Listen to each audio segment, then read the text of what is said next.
انا فكرت اجوز جوزي علشان ارتاح منه. واحدة بعتت رسالتها للصفحة وبتحكي بتقول ان انا اتجوزت جوزي من 5 سنين جواز صالونات. طبعا مش عايزة اقول لكم بقى على اخلاقه والمعاملة السيئة اللي هو بيعملها لي، شتيمة وضرب واهانة وتقليل من قيمتي قدام اهلي واهله، ما سابش حاجة الا ما عملها.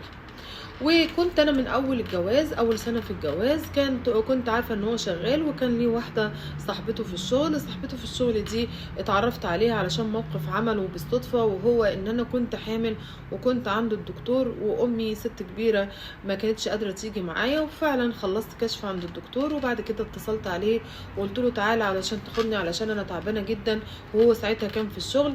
رد عليا وقال لي انا مش هقدر اجيلك، انا هبعت لك واحده صاحبتي في الشغل وانا هاخد مكانها وهي تيجي تاخدي. طبعا انا ما قدرتش اقول له حاجه لاني كنت تعبانه جدا، فقلت له طب ماشي انا في انتظارها. وفعلا جات لي وجابت تاكسي وراحت مودينا على البيت، وهناك سندتني وطلبت مني لو في اكل تعمله ولا حاجه. وهنا لقيتها فعلا قامت عملت لي اكل وجابته واكلتني. وبعد كده هو جه من الشغل وطبعا شكرها وكان مبسوط جدا واخدها ونزل علشان يوصلها. وبعد ما طلع وهو مبسوط وحالته النفسيه مرتاحه، وبيقول انا كنت خايف عليك النهارده، مع ان ما كانش ده اسلوبه في التليفون. وحسيت يوميها ان هو قلب حنين او هو بيكلمني، فقلت يمكن النهارده هو انا صعبانه عليه ولا حاجه، جاي بنخفف من وجعي. بعدها بتاني يوم طبعا انا ذوقيه من عندي رحت اتصلت عليها، قلت لها انا بشكرك على اللي انت عملتيه معايا، وطبعا عزمتها على الغداء. هنا جابت ولادها وجات، وعرفت ساعتها انها متجوزه ومخلفه ولدين، وان جوزها اوبن شويه ومديها راحتها زي ما كانت عايشه في بيت اهلها. ومن هنا بدأنا نتصاحب، وهنا قالت لي احنا لازم نبقى اصحاب ونبقى مع بعض على طول ونخرج مع بعض على طول. وفعلا سمعت كلامها وبدأنا نخرج، وهي تجيب الاولاد وانا ساعتها ولدت وهي كانت واقفه جنبي في الولاده. وبدأنا نخرج احنا كلنا مع بعض انا وهي والولاد ولادها، لدرجه انها كانت بتيجي تبات عندي في البيت، وجوزها ما كانش بيتكلم ولا كان بيحصل حاجه. فكنت بستغرب وكنت دايما اسال جوزي يقول لي لا مفيش اي مشكله، هو راجل متفتح وفاهم الموضوع، وهي ملهاش اخوات وما صدقت تتعرف عليكي. طبعا عدى الموقف عليا، وبعديها في يوم كنا قاعدين وهي طبعا بايته عندي زي كل مره، واتفاجئت انها عملت غدا وهو بط ومحشي. وفجاه بعد ما اكلت وشربت كوبايه العصير لقيت نفسي رحت في دنيا تانية، ما حسيتش بنفسي الا وانا بصحى تاني يوم وهي واقفه في المطبخ وبتعمل الفطار. وهنا سالتهم ايه اللي حصل بالظبط، انا مش فاكره اي حاجه، انا مش اخر حاجه فاكراها ان انا اكلت معاكم وشربت كوبايه العصير، وبعد كده ما افتكرتش باي حاجه تانية. هنا ردت عليا بكل برود هي وهو وقالوا لي ابدا انتي كلتي من هنا وفجاه نمتي. انا رحت ساعتها صحيت جوزك علشان يسندك لغايه الاوضه ويدخلك هناك. طبعا الكلام ما دخلش دماغي، ومن هنا حسيت بشك رهيب، لان استحاله اكون نمت كده لدرجه ان انا ما احسش مين اللي شني او مين اللي سندني ودخلني جوه. بدات من ساعتها ان انا ادور في موبايل جوزي وعلشان اوصل لاي معلومه، وادور عنها برضو لان ما اعرفش عنها معلومات غير انها متجوزه وجوزها اوبن والدنيا حلوه معاهم. وانا ده خلاني اقلق منها اكتر علشان اعرف فين جوزها وايه اللي بيحصل بالظبط.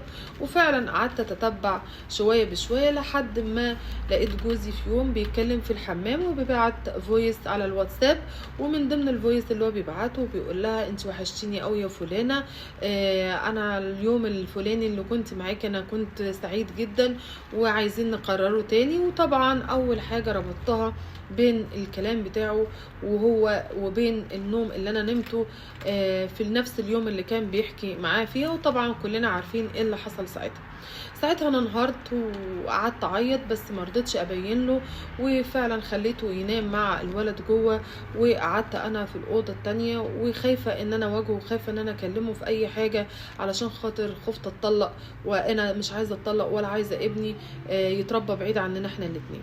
بس قعدت طبعا قلت لا لازم اعرف ايه قصه الست دي، انا لازم اروح اقول لجوزها وهنا فكرت ان انا ادور على جوزها علشان اوصل له، علشان افهم الموضوع فيه ايه بالظبط، وانه يلم مراته، واحاول اخليها تبعد عن جوزي وتبعد عن بيتي. واول ما بدات اجمع معلومات عنها علشان اعرف فين جوزها، اكتشفت المفاجاه الكبرى. اكتشفت انها اصلا مطلقه، وانها كمان كانت حبيبه جوزي القديمه، وانهم كانوا متفقين على الجواز، وامه اعترضت على الجوازه ورفضت انه يتجوزها، وده اللي خلاه يجي يتقدم لي طبعا ويتجوزني جواز صالونات. ومن ساعتها اول ما سمعت الكلام ده حسيت ان انا دماغي مش مستوعبه، وحسيت ان انا مضروبه على دماغي ومش عارفه اعمل ايه. ما قداميش غير حاجه واحده بس، ان انا قعدت انهار وقعدت اعيط وقفلت على نفس الاوضه وما حاولتش ان انا اواجهه. وفي نفس الوقت جات لي تفكير كده غريب، فكرت ان انا اخليه يتجوزها، علشان كنت دايما كل ما اشوفها تيجي لي البيت وكانت تقعد معانا كنت حاسه ان حياته بتبقى احسن والحاله النفسيه بتاعته بتبقى كويسه.